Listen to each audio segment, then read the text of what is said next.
ನಾವು ಯಾವ್ದು ಏನು ಹೇಳಕ್ಕಾಗಲ್ಲ. ನಮ್ಮ ಬೆಟ್ಟಂಪುರ ಏನೇ ಆದ್ರೂ ನೆಕ್ಸ್ಟ್ ಫೈಟ್. ಲೇಡೀಸ್ ಎಲ್ಲ ಇರ್ತಾರಲ್ಲ, ಈ ಗ್ಯಾರಂಟಿಗಳಕ್ಕೆಲ್ಲ ತಲೆ ಬಾಗ್ಬಿಟ್ಟು 5 ಗ್ಯಾರಂಟಿಗಳು ಅನುಷ್ಠಾನಕ್ಕೆ ಬಂದಿರುವಾಗ ಟೈಮಾಗ ನಾವು ಯಾವ್ದನ್ನು ನಾವು ಗಣನಕ್ಕೆ ಲೆಕ್ಕ ತಗೊಳಕ್ ಆಗಲ್ಲ. ಮಂಗಳೂರು ಗೌಡ್ರು ನಮ್ಮ ಕರ್ನಾಟಕ ಬೆಂಗಳೂರು ಗೌಡ್ರು ಅದನ್ನು ನಾವು ಲೆಕ್ಕ ತಗೊಬೇಕಲ್ವಾ. ಇಲ್ಲಿ ಜಾಸ್ತಿ ಇರೋದು ನಮ್ಮ ದೊಡ್ಡ ತಾಲಿ ಬೆಂಗಳೂರು ಗೌಡ್ರು. ಈ ರಾಜಕಾರಣಿಗಳು ಹೊಂದಾಣಿಕೆ ಮಾಡ್ಕೊಂಡ್ಬಿಟ್ಟವ್ರೆ. ಯಡಿಯೂರಪ್ಪ ಹೇಳ್ದಂಗೆ ಸಿದ್ದರಾಮಯ್ಯ ಕೇಳ್ತಾರೆ, ಸಿದ್ದರಾಮಯ್ಯ ಹೇಳ್ದಂಗೆ ಯಡಿಯೂರಪ್ಪ ಕೇಳ್ತಾರೆ. ಗೆಲ್ಲಬಹುದು, ಸೋಲಬಹುದು. ಸರ್ ನಮಸ್ತೆ.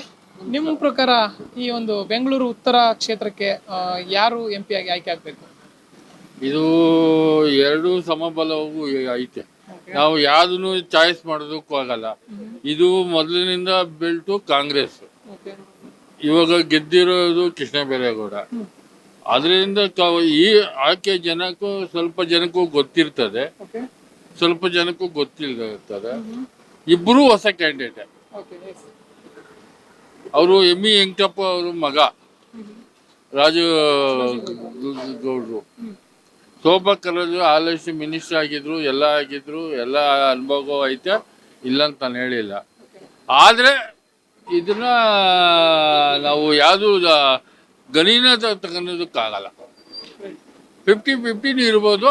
ಆಫ್ಟರ್ ಗೆದ್ರು ಅಷ್ಟು ಗೆಲ್ಲಲ್ಲ. So neck to neck fight ಇದೆ ಅಂತ ಹೇಳ್ತೀರಾ? ಸೊ ಹಣಾಹಣಿ ಅಂತೂ ಇದೆ. ಹೌದು. ಈಗ ಏನು ರಾಜೀವ್ ಗೌಡ್ರು ಕಾಂಗ್ರೆಸ್ ಇಂದ ಕಾಂಪೀಟ್ ಮಾಡಿದ್ರು, ಇವರು ಶೋಭಾ ಕರಂದ್ಲಾಜೆ ಅವರು ಬಿಜೆಪಿ ಮತ್ತು JDS ಮೈತ್ರಿಯಿಂದ ಕಾಂಪೀಟ್ ಮಾಡಿದ್ರು. ನಿಮಗೆ ಅನ್ಸೋ ಪ್ರಕಾರ ಇಲ್ಲಿ ಪಕ್ಷಗಳ ಮ್ಯಾಟ್ರ್ ಅಂತಂದ್ರೆ ಈ ಪಕ್ಷಗಳ ಲೆಕ್ಕಾಚಾರ ಏನಿದೆ ಅದು ಯಾವ ಯಾವ ಯಾವ ಸ್ಪರ್ಧೆಗೆ ಮುನ್ನಡೆ ತಂದ್ಕೊಡುತ್ತೆ ಅಂತ ಅನ್ಸುತ್ತೆ? ಈ ಬಿಜೆಪಿ ಮತ್ತು JDS ಅಭ್ಯರ್ಥಿಗ ಅಥವಾ ಕಾಂಗ್ರೆಸ್? ನಾವು ಹೇಳೋದಕ್ಕಾಗಲ್ಲ. ಹೆಚ್ಚು ಆಸಕ್ತಿ ಇರಬೇಕಾದಾಗ BJPಗೂ ಐತೆ. ಒಂದು ವೇಳೆ ಕಾಂಗ್ರೆಸ್ ಸ್ಲಮ್ ಜಾಸ್ತಿ ಇದ್ದಾಗ ಹೇಳಕ್ಕಾಗಲ್ಲ. ಏರಿಯಾ ಮೇಲೆ ಡಿಪೆಂಡ್ ಆಗುತ್ತೆ. ಏರಿಯಾ ನಮ್ಮ ಏರಿಯಾ ಬೆಟ್ಟಂಪುರ ಕ್ಷೇತ್ರದಲ್ಲಿ ಸ್ಲಮ್ ಜಾಸ್ತಿ ಐತೆ. ಕಾಂಗ್ರೆಸ್ ಪ್ರಿಪೇರ್ ಮಾಡ್ತಾರೆ. ಆಮೇಲೆ ಈ ಲೇಡೀಸು ಎಲ್ಲ ಇರ್ತಾರಲ್ಲ, ಈ ಗ್ಯಾರಂಟಿಗಳಕ್ಕೆಲ್ಲ ತಲೆ ಬಾಗ್ಬಿಟ್ಟವ್ರೆ. 5 ಗ್ಯಾರಂಟಿಗಳು ಅನುಷ್ಠಾನಕ್ಕೆ ಬಂದಿರುವಾಗ ಟೈಮಾಗ ನಾವು ಯಾವ್ದನ್ನು ನಾವು ಗಣನಕ್ಕೆ ಲೆಕ್ಕ ತಗೊಳಕ್ ಆಗಲ್ಲ.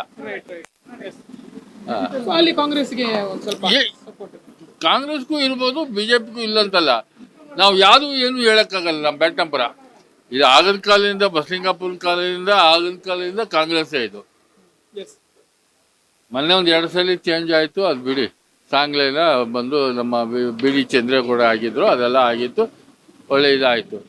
ಏನಾದ್ರೂ ಇಲ್ಲಿ ನಮ್ಮ ಏನೇ ಆದ್ರೂ ನೆಕ್ಸ್ಟ್ ಫೈಟ್. ಬಟ್ ಕೃಷ್ಣ ಬೈರೇಗೌಡರು ಏನು MLA ಆಗಿ ಏನು ಉತ್ತಮವಾದ ಕೆಲಸಗಳನ್ನು ಮಾಡಿದಾರ? ಹಾಗೇನೆ ಈ ಒಂದು ಕ್ಷೇತ್ರದಲ್ಲಿ ಕೃಷ್ಣ ಬೈರೇಗೌಡರ ಕಡೆಯಿಂದ ಕಾಂಗ್ರೆಸ್ ಅಭ್ಯರ್ಥಿಗೆ ಹೆಚ್ಚಿನ ಮತಗಳು ಸಿಗುವ ಸಾಧ್ಯತೆ ಇದೆಯಾ MP ಎಲೆಕ್ಷನ್ ಅಲ್ಲಿ? ಇಲ್ಲಿ ಏನಾಗೈತೆ ಅಂದ್ರೆ, ಮಂಗಳೂರು ಗೌಡ್ರು ನಮ್ಮ ಕರ್ನಾಟಕ ಬೆಂಗಳೂರು ಗೌಡ್ರು ಅದು ಬಂದ್ಬಿಟ್ಟಿರೋದು. ಅದು ಮಂಗಳೂರು ಗೌಡ್ರು ಸಣ್ಣ ತಾಲಿ, ನಮ್ಮ ಗೌಡ್ರದ್ದು ದೊಡ್ಡ ತಾಲಿ. ಅದನ್ನು ನಾವು ಲೆಕ್ಕ ತಗೊಬೇಕಲ್ವಾ. ಇಲ್ಲಿ ಜಾಸ್ತಿ ಇರೋದು ನಮ್ಮ ದೊಡ್ಡ ತಾಲಿ ಬೆಂಗಳೂರು ಗೌಡ್ರು. ಅದನ್ನು ನಾವು ಮಂಗಳೂರು ಗೌಡ್ರು ನಾವು ತೆಗಿಯೋಕ್ಕೂ ಆಗಲ್ಲ, ಈ ಕಡೆ ಬೆಂಗಳೂರು ಗೌಡ್ರು ನಾವು ತೆಗಿಯೋಕ್ಕಾಗಲ್ಲ. ಆ ಥರ ನಾವು ಹೊಂದಾಣಿಕೆ ಹೋಗ್ಬೇಕು. ಈಗ ನಿಮ್ಗೆ ಸ್ಪರ್ಧಿಯಾಗಿ ಯಾರು ಉತ್ತಮ ಅನ್ಸುತ್ತೆ? ಇಬ್ಬರು ಸ್ಪರ್ಧಿಗಳಲ್ಲಿ ಯಾರು ಗೆದ್ರೆ ಉತ್ತಮ ಅನ್ಸುತ್ತೆ ನಿಮ್ಗೆ? ಏನು ಪ್ರೊಫೆಸರ್ ರಾಜೀವ್ ಗೌಡ್ರ ಅಥವಾ ಶೋಭಾ ಕರಂದ್ಲಾಜೆ ಅವರ? ರಾಜಗೌಡರು ನಮ್ಮ ಪ್ರಧಾನ ಕಾರ್ಯದರ್ಶಿ ಆಗಿದ್ರು, ರಾಷ್ಟ್ರೀಯ ಇದು ಆಗಿದ್ರು, ನಮ್ಮ ಕಾಂಗ್ರೆಸ್ ಮುಖಂಡರು ಆಗಿದ್ರು, ಅವ್ರ ತಂದೆ MA ಸ್ಪೀಕರ್ ಆಗಿದ್ರು. ಎಲ್ಲ ಅನುಭವ ಐತೆ. ನಿಮ್ಗೆ ಯಾರು ಗೆಲ್ಬೇಕು ಅಂತ ಅನ್ಸುತ್ತೆ? ನಾವು ಇದನ್ನ ಜನ ಆಯ್ಕೆ ತಾನೆ, ನನ್ನ ಆಯ್ಕೆ ನಂದಲ್ಲ. ನಿಮ್ದು ಒಂದು ಅಂದ್ರೆ ಇರುತ್ತಲ್ಲ ಸರ್, ಇವ್ರಿಗೆ ಅಲ್ಲ, ಜನ ಅಂತಿಮ ತೀರ್ಮಾನವೇ ತೀರ್ಮಾನ.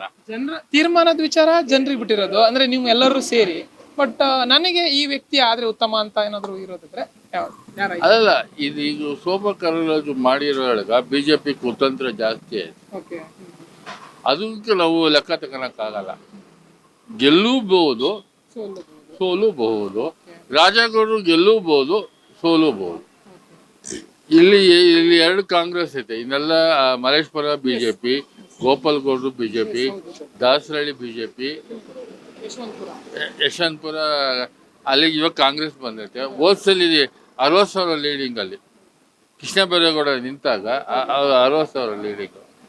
ಇದು ಆಮೇಲೆ ಕೆಪುರ, ಆಮೇಲೆ ಸಿ ವಿ ರಾಮನಗರ, ಇದನ್ನೆಲ್ಲ ಲೆಕ್ಕ ಹಾಕಂದ್ರೆ ಸ್ವಲ್ಪ ಬಿ ಜೆ ಪಿಗೆ ಮಾರ್ಜಿನ್ ಐತೆ. ಯಾವ ಥರ ಆಗ್ತಾರೆ ಈಗ ಗೊತ್ತಾಗಲ್ಲ. ಈ ಲೇಡೀಸ್ಗಳು ನಾವು ಏನು ನಂಬಕ್ಕಾಗ್ತಾ ಇಲ್ಲ. ಹಾಗಿದ್ರೆ ಏನು ಗ್ಯಾರಂಟಿ ಯೋಜನೆಗಳು ಅಷ್ಟರ ಮಟ್ಟಿಗೆ ಎಫೆಕ್ಟ್ ಮಾಡಿದೆ ಅಂತ ಅನ್ಸುತ್ತಾ ರಾಜ್ಯದಲ್ಲಿ ನಿಮ್ಗೆ? ಮಾಡೋದು ನಿಮ್ಮ ಕ್ಷೇತ್ರವನ್ನು ಇನ್ನು ಸೇರಿಸಿ ಎಲ್ಲ ಇಡೀ ರಾಜ್ಯದಲ್ಲಿ 8 ಎಲ್ಲರಿಗೂ ಆಗೈತೆ. ಆ ಮೊನ್ನೆ ಮುದುಕಿನೇ ಹೇಳ್ತು ಮಂಗಳೂರು ಕಡೆಯವರು, ಏನು ಗ್ಯಾರಂಟಿ ಕೊಟ್ಟಾರೆ ಉಪಯೋಗ ಆಗಲಿ. ಇವಾಗ ಜನ ತಿನ್ನೋ ಬದಲು ಜನಕ್ಕೆ ಕೊಡ್ಲಿ, ಜನ ದುಡ್ತಾನೆ, ಅದಕ್ಕೆ ಹೇಳ್ತಾರೆ. ಅದೇ ಜನರ ದುಡ್ಡು ಜನರಿಗೆ ಕೊಡ್ತಾರೆ, ಇನ್ನೇನು ಬೇರೆ ಮಾಡಲ್ಲ ಅಂತಾರೆ.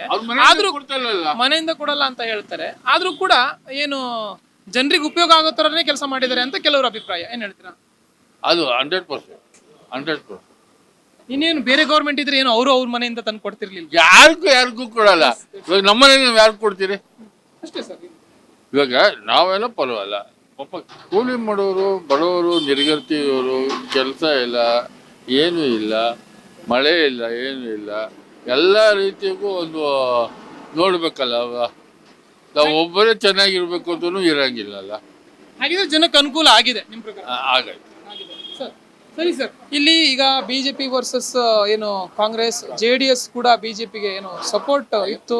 ಮೊದಲಿನ ಬಿಜೆಪಿ ಅದು ಎಷ್ಟು ಮಟ್ಟಿಗೆ ಎಫೆಕ್ಟ್ ಆಗುತ್ತೆ ನಿಮ್ಮ? JDS ಇತ್ತು ಇಲ್ಲಿ ನಮ್ಮ ಬ್ಯಾಟ್ನಪುರಾಗ. ಇವಾಗ ಅದನ್ನ ಕಳ್ಕೊಂಬಿಟ್ಟವ್ರೆ. ಬಟ್ ಈಗ ಹಾಗಿದ್ರೆ ನಿಮ್ಮ ಕ್ಷೇತ್ರದಲ್ಲಿ JDSಗೆ ಅಷ್ಟೊಂದು ನೆಲೆ ಇಲ್ಲ, ಅದೇನು ಎಫೆಕ್ಟ್ ಆಗಿಲ್ಲ ಅಂತೀರಾ ಈ ಮೈತ್ರಿ ಆಗಿರೋದು? ಇಲ್ಲ, ಆಗಲ್ಲ. ಇಲ್ಲಿ ಗೌಡ್ರೆ ಜಾಸ್ತಿ ಹೋಯ್ತು, ಆಗ ಆ ಥರ ಇದೆ. Okay, fine sir. ಈಗ ಏನು ಇವರಿಬ್ಬರ ಒಂದು ಹಣಾಹಣಿ ಒಂಥರ ಇದ್ರೆ ಈ ಕ್ಷೇತ್ರದಲ್ಲಿ, ಇಡೀ ರಾಜ್ಯವನ್ನು ನೋಡಿದ್ರೆ ನಿಮಗೆ 28 ಲೋಕಸಭಾ ಕ್ಷೇತ್ರದಲ್ಲಿ ಯಾವ ಕ್ಷೇತ್ರ ಇಂಟ್ರೆಸ್ಟಿಂಗ್ ಅನ್ಸುತ್ತೆ ನಿಮ್ಮ ಬೆಂಗಳೂರು ಉತ್ತರ ಕ್ಷೇತ್ರವನ್ನು ಹೊರತುಪಡಿಸಿ? ಸಮಯ ಈ ರಾಜಕಾರಣಿಗಳು ಹೊಂದಾಣಿಕೆ ಮಾಡ್ಕೊಂಡ್ಬಿಟ್ಟವ್ರೆ. ನಮ್ಮ ಮಾಜಿ ಮುಖ್ಯಮಂತ್ರಿ ಸಿದ್ದರಾಮಯ್ಯನವರು ಒಂದು ಯಡಿಯೂರಪ್ಪ ಹೇಳ್ದಂಗೆ ಸಿದ್ದರಾಮಯ್ಯ ಕೇಳ್ತಾರೆ, ಸಿದ್ದರಾಮಯ್ಯ ಹೇಳ್ದಂಗೆ ಯಡಿಯೂರಪ್ಪ ಕೇಳ್ತಾರೆ. ಅದನ್ನ ನಾವು ಲೆಕ್ಕ ತಗೊಳಕ್ಕಾಗಲ್ಲ. 14 ಆಗ್ಬಿಟ್ರೆ ಹೇಳಕ್ಕಾಗಲ್ಲ. ಅದ್ರಿಂದ ನಾವು ಹೇಳ್ತೀವಿ.